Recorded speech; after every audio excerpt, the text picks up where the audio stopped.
me start by saying, um, I wore every game. I've been able to wear this Le Bonheur pin. In fact, today I was able to wear it outside my raincoat. And I just want to, give a shout out to the children at Le Bonheur and St. Jude's and the wonderful hospitals in Memphis and all our frontline healthcare workers for everything they've done during this pandemic and continue to do.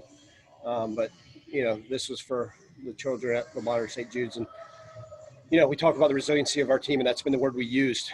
I'm just so proud of their efforts throughout the entire season. A lot of adversity throughout college football, a lot of adversity through the 2020 Memphis football program, but to finish 8-3 with a bowl win, which had been quite a while. Just so proud of them and their efforts.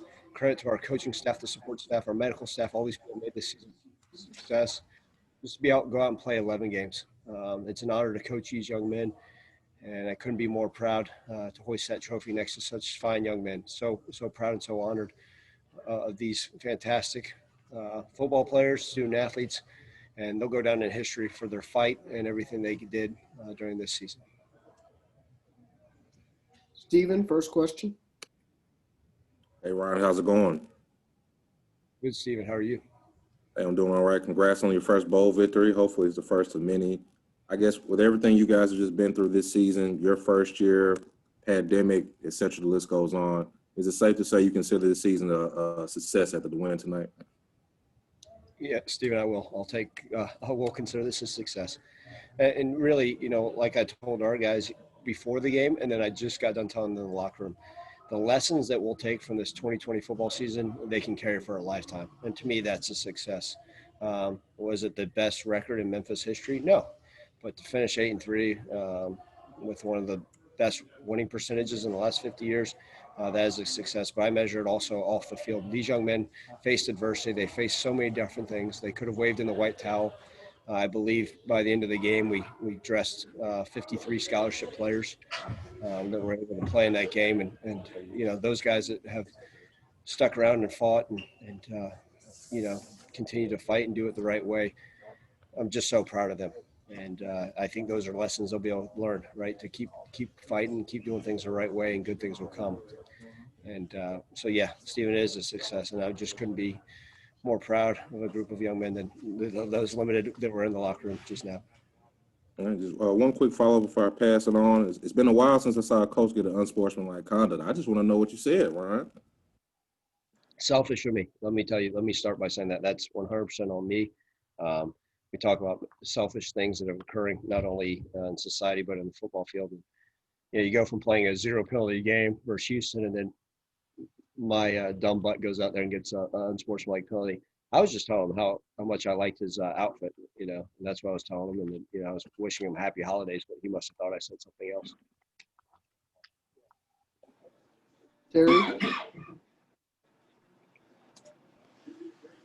Hey, Coach, last year you had the longest 0-1 after the Cotton Bowl. Now you have the longest 1-0 going in there. How did that feel? And also, too, Florida Atlantic were trying to get your guys off their key and try to get them to play off, but they stayed even care. What did they say about the character of your team? Yeah, look, I thought it was, first off, it was right. It was the longest 0-1 bowl win streak or losing streak. You guys knew I had to skip that Arkansas State game in order to get that off my record or off our record. But, it was a chippy game, especially at the beginning. And that's what you want to see. You want to see the guys come out and be excited to play and have a little bit of stuff to them. We always have that Memphis versus everybody attitude, and that showed up again tonight. They were, again, shame on me because I got the 15-yard penalty, but then, one of the plays of the game was when the guy swung on J.J. Russell. And, he took the punch right to the face and didn't retaliate. So that shows great character by him, great resolve, and just proud of him. That speaks, kudos to him and the rest of the young men for being smart. They didn't retaliate and all that stuff, and give them a lot of credit. I wish their coach would have done a little bit better.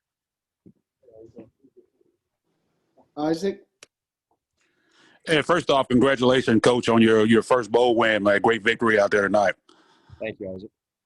I want to ask you about a young man, Calvin Austin, a kid who started off as a walk-on and really came into his own this year and became a big-time playmaker for you guys. Just talk about his development and his strides that he made this year.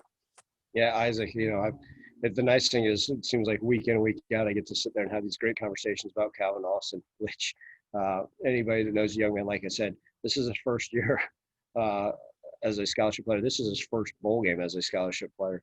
The guy was a walk-on last year, has come in and come into his own and stepped up. I like a lot of our young wide receivers, and I still consider him young because he's new to being out there on the field. We didn't have as many familiar faces out there this year, and those guys, those receivers, stepped up big time in a big way, right? Taj Washington, Javon Ivory. We had tight ends that you guys were probably scrambling to find out on the roster, but Calvin Austin's one of those guys that is an excellent student. He's an excellent athlete. He's what you want to call one of the top student athletes in the country. He's playing at an absolute high level. He loves the game. He loves his university. He grew up about a mile and a half from campus, and I'm so glad that he's with us. Raven. Congratulations, Coach. So throughout the last few games, an issue with the Tigers has been that they start off really slow and then they will pick it up late. Whereas today's game, you guys started out fast, got out to a 10-0 lead, and then kind of slowed down a bit. So what do you think played into that kind of reverse? This year has been so interesting with the way college football. And, I talked to you guys about the beginning of the season, we were able to put together those 10, 11, 12 play drives, which is unusual for a college football program. And we did that for our first, I believe, 4 games. And then we did hit some balls. I think part of it, Raven, is just consistency and finding what we're capable of doing.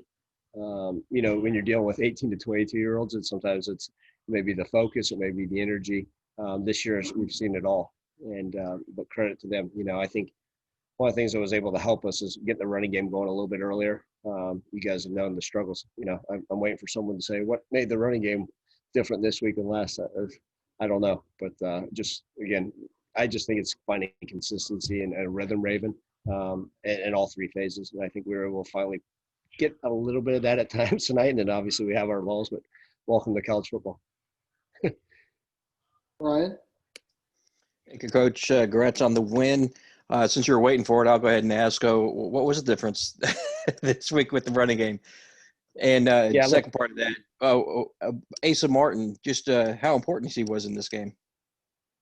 Yeah, look, our run game, I've always pinned it on me. It's my fault that it wasn't getting going, and I've had to find ways. But I do think we were able to execute at a higher level. That's a fantastic FAU defense. They should get credit. As you guys know, they're a nationally ranked defense. But I think it took everybody, right, from the wide receivers blocking the perimeter to the tight ends doing their job, to the O-line doing exactly what they're supposed to do, and the running backs running the ball hard. And it was great to see. Obviously, Asa Martin, he'll come back, and I told him when he fumbled that ball, I said, "Don't worry, you better make it up by going and finishing with that ball in your hand, so we can go get victory." He said, "Yes, sir." So Ace is one of those guys that's stepped up. I think preseason he was probably 6th on our depth chart, our 5th string on our depth chart, and really I wasn't sure what kind of role he'd have. And week in and week out, he's going to continue to progress. You guys know it's been a running back by committee with us, and it's nice to have a guy that we know at least we can hang our hat on next year as well. Steven. Ron, the broadcast kind of led with Brady was going to be moving on next season. I'm sure we'll talk to him. I know you'll let him speak on the decision a little bit more. But just for you personally, you've been with him the last 3 years now. What's going to be your biggest takeaway about him as a quarterback and him as a person? Yeah, Brady White, what he's meant to this program, to this university, everything. He's just been top notch, and that's kind of the key to this whole thing. Is he's meant so much to this to everybody. Like I said, he does it the right way. He's a legend, and I told him, obviously I do believe let him decide or announce what he's going to be doing next year. But man, I love him. Like I told you guys, I think it was 2 weeks ago, I said the highest honor I could ever pay a young man is if I ever have a son that I hope he's like Brady White, and I think that's one of the best things you could ever say about a young man. So. Look, if he comes back for a year or whatever it is, 12, so be it. But I know he's going to be wildly successful in the future. Christian. Coach, I know this season was filled with so much adversity. Everyone had to deal with, no spring practice and no summer, but it's a little bit different when you're a first-year head coach and you're still learning how to adapt and do different things. And then you guys deal with COVID at the beginning of the season. But nonetheless, you finished with an 8-3 record. You beat UCF. You get a win at Navy on the road. You get a bowl game win. How much does this season mean to you as a whole? You know, I think what it means to me is that, honestly, I'll remember the young men in that locker room, and that to me will go down in history. This, this hopefully is not the best record that I have during my tenure at Memphis, and hopefully not the most memorable bowl win.